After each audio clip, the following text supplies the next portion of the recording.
Hello' everyone, কেনে আছে সকলোৱে? আশা কৰোঁ সকলোৱে ভালে আছে। ময়ো ভাল আছোঁ। আজিৰ লেকচাৰ নম্বৰ হৈছে 13। আজি আমি এই লেকচাৰত কি আলোচনা কৰিম? প্ৰথমে কৈ আছোঁ যে আজি আমি আলোচনা কৰিম what is operating system. Computer operating system কি হয় এই বিষয়ে এই লেকচাৰত আজি ডিছকাছ কৰিম। তেনেহ'লে বেছি দেৰি নকৰোঁ, ভিডিঅ'টো আগবাঢ়ো। প্ৰথমে দেখিবলৈ পাবা ইয়াতে লিখা আছে কিন্তু হোৱাট ইজ অপাৰেটিং ছিষ্টেম, মানে এইটো হ'ল মেইন কোশ্চিন কাৰণ এইটোৰ বিষয়ে আজি আমি ভালদৰে বুজিবলৈ চেষ্টা কৰিম যে অপাৰেটিং ছিষ্টেমটো কি হয়, কেনেকৈ কাম কৰে। তেনেহ'লে আমি এতিয়া যিটো ডেফিনেশ্যন আছে ডেফিনেশ্যনটো পঢ়িবলৈ চেষ্টা কৰিম যে operating system is a collection of set of প্ৰগ্ৰামছ।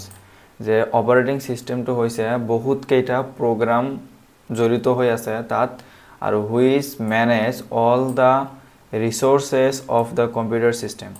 আৰু সেইটোৱে যিটো কম্পিউটাৰৰ সকলোবিলাক বস্তু মেনেজ কৰে বা কণ্ট্ৰল কৰে। ইট ইজ এন ইণ্টাৰমিডিয়েটৰ between the user and hardware.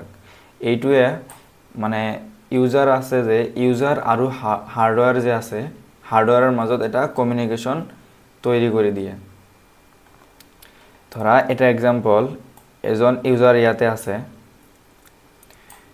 আৰু এইটো এটা লেপটপ, ধৰা কম্পিউটাৰ, এইটো কম্পিউটাৰ বা লেপটপ বুলি ক'লে হ'ব।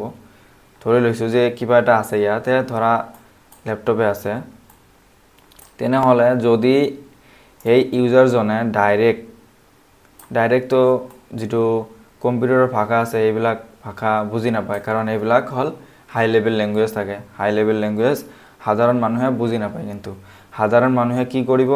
সাধাৰণ মানুহে সাধাৰণ যিটো লেংগুৱেজ আছে এইটো ইউজ কৰিব, ইংলিছ লেংগুৱেজটো ইউজ কৰিব।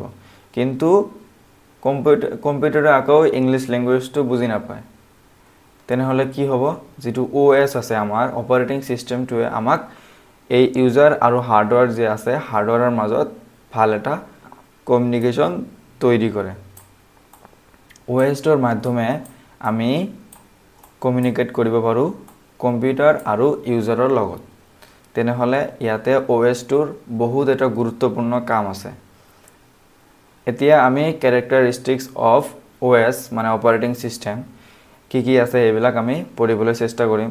প্ৰথমে আছে শিডিউলিং, তাৰপিছত আছে মেমৰি মেনেজমেণ্ট, তাৰপিছত আছে ছিকিউৰিটি, তাৰপিছত আছে ইণ্টাৰেক্ট উইথ ডিফাৰেণ্ট ছফ্টৱেৰ, তাৰপিছত হৈছে ডিভাইচ মেনেজমেণ্ট আৰু ফাইল মেনেজমেণ্ট।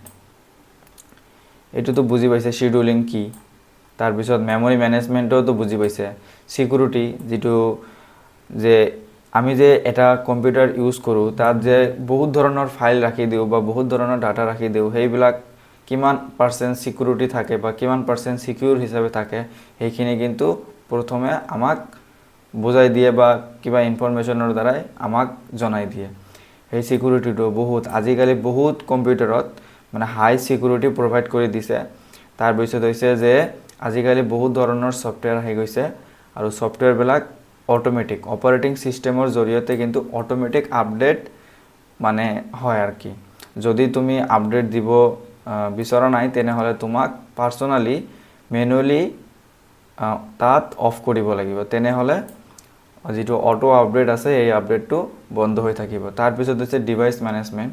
ডিভাইচ বহুতকেইটা আজিকালি যেনেকুৱা এক্সট্ৰা কি লগায়, মেমৰি লগায়, সেইবিলাক আৰু বহুত কিবা কিবি প্ৰজেক্টৰ এইবিলাক লগায়। এইবিলাক হ'ল ডিভাইচ মেনেজমেণ্ট আৰু ফাইল মেনেজমেণ্ট। এইবিলাক হ'ল কেৰেক্টাৰিষ্টিক্স অফ অপাৰেটিং ছিষ্টেম।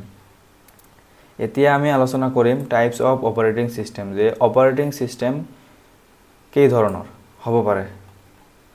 বেছিকখিনি আমি আলোচনা কৰিম। যেনেকুৱা প্ৰথমে আছে বেচ অপাৰেটিং ছিষ্টেম।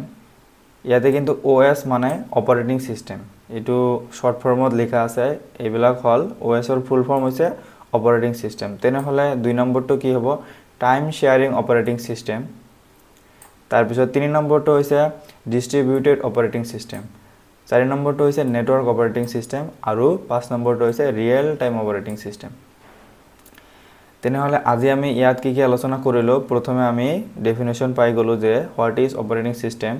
তাৰপিছত অপাৰেটিং সিস্টেমৰ মানে যেটো লাভ আমালোকৰ কি লাভ বা লছ এইবিলাক অপাৰেটিং সিস্টেমৰ সহায়ত আমি কম্পিউটাৰৰ লগত যোগাযোগ কৰিব পাৰো বা কমিউনিকেশন হয় আৰ কি তাৰপিছত হৈছে ক্যাৰেক্টাৰিষ্টিক্স অফ অপাৰেটিং সিস্টেমৰ ক্যাৰেক্টাৰিষ্টিক্স বিলাক আমি পঢ়িলো 6টা আছে ইয়াত তাৰপিছত আমি 5টা টাইপস পঢ়িলো অপাৰেটিং সিস্টেমৰ তেনেহলে আজিৰ ভিডিওটো ইমানতে যদি ভিডিওটো ভাল লাগিছে তেনেহলে তোমাৰ বন্ধু বান্ধৱী সকলৰ লগত শেয়াৰ কৰি দিব আৰু যদি চেনেলটো সাবস্ক্ৰাইব কৰা নাই তেনেহলে সাবস্ক্ৰাইব কৰি ৰাখিব